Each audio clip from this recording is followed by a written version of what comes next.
Good morning friends.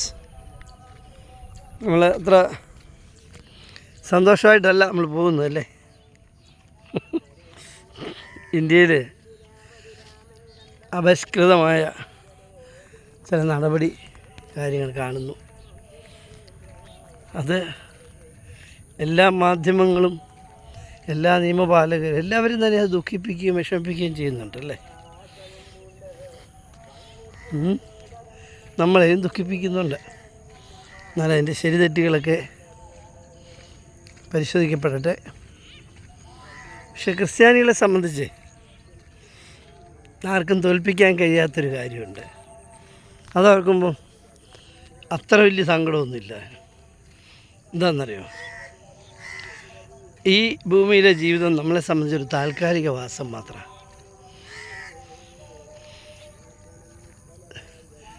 പിതാവാം ദൈവത്തിനു വേണ്ടി തൂണുകൾ പോലെ നിന്ന് കത്തിയ ആളുകളില്ലേ, പീഡനത്തിന് ഏറ്റവും ബീഭത്സമായ കാര്യങ്ങൾ എടുത്തു നീട്ടിയതിന് പ്രാർത്ഥനയോടെ സ്വീകരിച്ചവരില്ലേ നമ്മളെ സംബന്ധിച്ചിടത്തോളം മരണം ഒരു നേട്ടമാണ്. പൗലോസ് നമ്മളെ പഠിപ്പിച്ചിരിക്കുന്നത് അങ്ങനെയാണ്.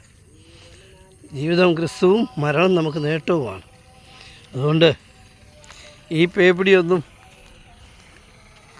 ക്രിസ്ത്യാനികളെ തളർത്തില്ല, ഉയർത്തുകയുള്ളൂ. ബജ്രംഗ് ദളിൻ്റെ മുദ്രാവാക്യം വിളിക്കിയ മുദ്രാവാക്യം ഒരു വനിതയാണ് വിളിച്ചതല്ലേ, ഹല്ലേലൂയ എന്നുള്ള. പിന്നെ ഒന്നുണ്ട്, ഇട്ടാവളം വട്ടം വരുന്ന ഒരു ഗ്രാമമല്ല ഇന്ത്യ. അത് വളരെ വിശാലവും വികസിതവും അത് വളരെ സാംസ്കാരികപൂർണമായ വളർച്ച നേടിയതുമാണ്. അതുകൊണ്ട് ആ പ്രശ്നങ്ങളെ നമ്മളെല്ലാവരും തന്നെ ഇന്ത്യയിലെ ജനങ്ങൾ ഒന്നിച്ചു നിന്ന് ആ തെറ്റിനെ തിരുത്തും. അതുണ്ടാക്കുന്ന വേദനയൊന്നും വലിയ കാര്യമൊന്നുമില്ല, അതൊക്കെ മാറിപ്പോക്കോളും. പക്ഷെ അത് എത്രയും വേഗം തിരുത്തണമെന്നാണ് നാം ആഗ്രഹിക്കുന്നത് അല്ലേ, നാം പ്രാർത്ഥിക്കുന്നത്. നമ്മൾക്ക് എതിരെ ഉണ്ടാകുന്ന കയ്യേറ്റങ്ങളോ അപമാനിക്കലോ അതൊക്കെ നമ്മളൊരു നേട്ടമായിട്ടാണ്.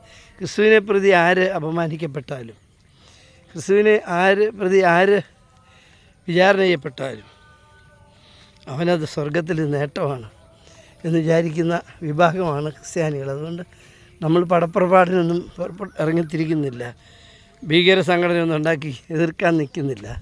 നമ്മൾ ബഹുമാനത്തോടെ വിനയത്തോടെ നിയമങ്ങൾ ചൂണ്ടിക്കാണിക്കുകയും അതിൽ ഉറച്ചു നിൽക്കുകയും ചെയ്യും. അതാണ് വേണ്ടതെന്ന് എനിക്ക് തോന്നുന്നു. എന്തായാലും